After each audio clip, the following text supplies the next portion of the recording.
আজকে প্রথমবার এমনটা হলো যে আমি এই গ্রামের হরিবাসরে গেলাম আর সেখানে রান্না করা সেই খাবার খেতে পারলাম না। ও মা, কেন?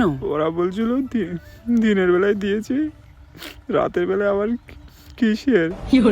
তো আমাকে এটাই বলা হয়েছিল। আর মনে আছে, এই হলো সেই মন্দিরটা যে মন্দিরে আমি ম্যাডামকে নিয়ে জন্মাষ্টমীর একটা ভিডিও শুট করেছিলাম। আর সেখানে পুজো আর আমি আসবো না, সেটা তো হতেই পারে না, তাই না? So hey guys, welcome back to our channel. I am Biswajit and you are watching MB Biswajit live. তো যাই হোক, আজকের ব্লগটা কিন্তু আমি বিট্টু পাগলাকে নিয়ে শুরু করলাম, ঠিক আছে? আর বিট্টু পাগলা এই জন্যই বললাম, তোমরা হয়তো জানোই যে ও একটু বেশি দুষ্টুমি করে, তাই তাকে বিট্টু পাগলা বলে ডাকি। আইয়া, এই কোন है जी?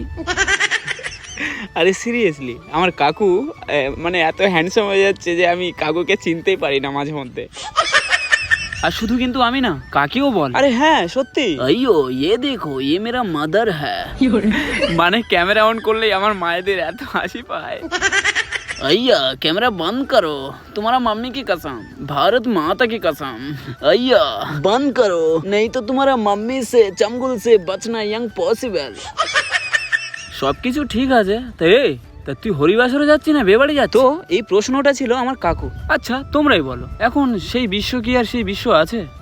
এখন তোমাদের দাদা কোথাও গেলে, দাদা প্লিজ, দাদা দাদা প্লিজ, দাদা একটা প্লিজ, ডুম ডুম ট্যাঁড়াও। আরে দেখো বস, যত লজ্জা পাবে তত পিছিয়ে পড়বে। এই পৃথিবীতে কোনো কাজই ছোট নয়, সেটা ধান কাটা হোক বা নাড়া কাটা, মাটি কাটা হোক বা চুল কাটা। তাই শোনো, চোখ খোলো আর হাতে মোবাইল তোলো। সাকসেস তো তখনই হবে যখন পিছনে তোমার কঠোর পরিশ্রম থাকবে। তো ফাইনালি কিন্তু চলে এলাম সেই হরিবাসরে। এটাকে একেবারে বাঙাল কথায় বলা হয় মহোৎসব। তো যাই হোক, একটু সবাই মানিয়ে নিও, বুঝলে, গ্রামের ছেলে তো আমি। আর এদিকে আমার মাকে দেখো, কখন একেবারে চন্দন লাগিয়ে নিতাই গৌর হয়ে গেল। আমি মাকে বললাম যে মা, ওইটা কোথায় দিচ্ছে বলো না একটু, মানে আমি ওই চন্দন লাগাবো। তো হাতে করে মোবাইল তুলে নিয়ে যাচ্ছিলাম আমি একা, আর হঠাৎ করেই পেলাম আমি সেই দিদিমার দেখা। আমি ভাবছিলাম যে কি করছে দিদিমা এখানে একা। তারপরে ভাবছিলাম, ও দিদিমা লাগাচ্ছে সেই চন্দন টিকা। আমি যখন দিলাম সেই কৃষ্ণ চন্দন টিকা, দিদিমা আমাকে কি বললো জানো? দিদিমা বললো যে এখানে যে কৃষ্ণ সে যে জন্মাষ্টমীর দিন ভিডিও করেছিল, তুমি সেই ছেলেটা? তারপর আমি বললাম হ্যাঁ।